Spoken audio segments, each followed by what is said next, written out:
आखिर क्यों महादेव ने इंद्रदेव को भस्म करने के लिए खोला अपना तीसरा नेत्र? जानिए, यह पौराणिक कथा शास्त्रों में बताया गया है कि भगवान समय समय पर अपने भक्तों के लिए अवतार लेते रहते हैं।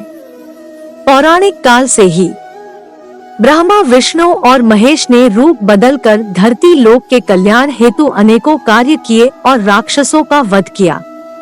जिस प्रकार भगवान विष्णु ने देवताओं को अमृत पिलाने के लिए मोहिनी का रूप लिया था, उसी प्रकार भगवान शिव भी भेष बदलकर देवताओं के संयम की परीक्षा लेते रहते थे।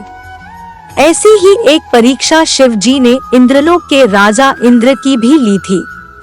भगवान शिव द्वारा ली गई परीक्षा में इंद्रदेव सफल नहीं हो पाए थे और उन्हें भगवान शिव से दंड मिलने वाला था।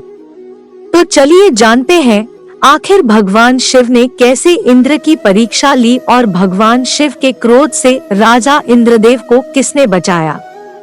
शिव पुराण में भगवान शिव और स्वर्गलोक के राजा इंद्रदेव की कथा का वर्णन मिलता है। कथा के अनुसार एक बार स्वर्ग लोक के स्वामी राजा आइदे और बृहस्पति देव भगवान शिव से मिलने के लिए कैलाश पर्वत की ओर जा रहे थे। भगवान शिव को पता था कि इंद्रदेव और बृहस्पति देव उन्हीं से मिलने आ रहे हैं। तब उन्होंने दोनों देवताओं की परीक्षा लेने की सोची।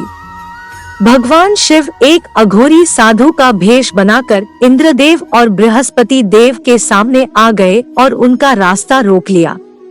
साधु बने शिव जी के मुख पर एक दिव्य तेज चमक रहा था। एक अघोरी साधु द्वारा अपना रास्ता रोकने के कारण इंद्रदेव को बहुत गुस्सा आया।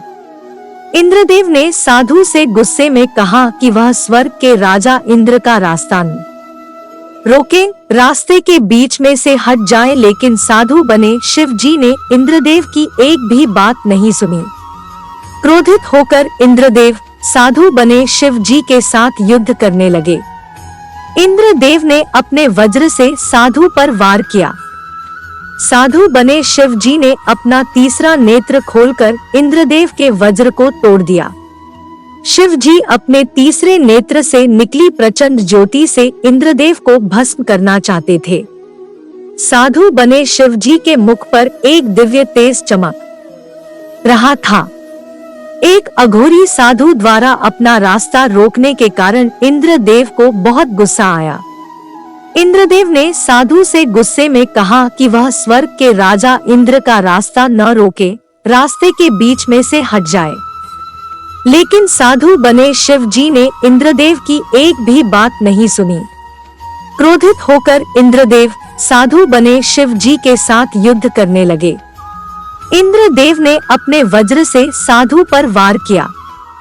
साधु बने शिव जी ने अपना तीसरा नेत्र खोलकर इंद्रदेव के वज्र को तोड़ दिया। शिव जी अपने तीसरे नेत्र से निकली प्रचंड ज्योति से इंद्रदेव को भस्म करना चाहते थे। यह सब देखकर बृहस्पति देव को ज्ञान हो गया कि यह साधु कोई आम साधु नहीं है।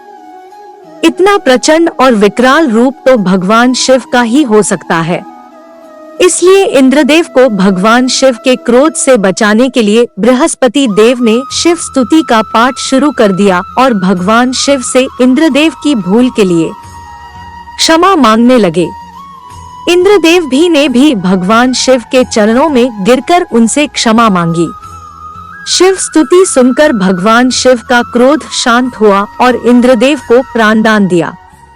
इसके बाद भगवान शिव ने अपने तीसरे नेत्र से निकले प्रचंड प्रकाश को समुद्र में छोड़ दिया।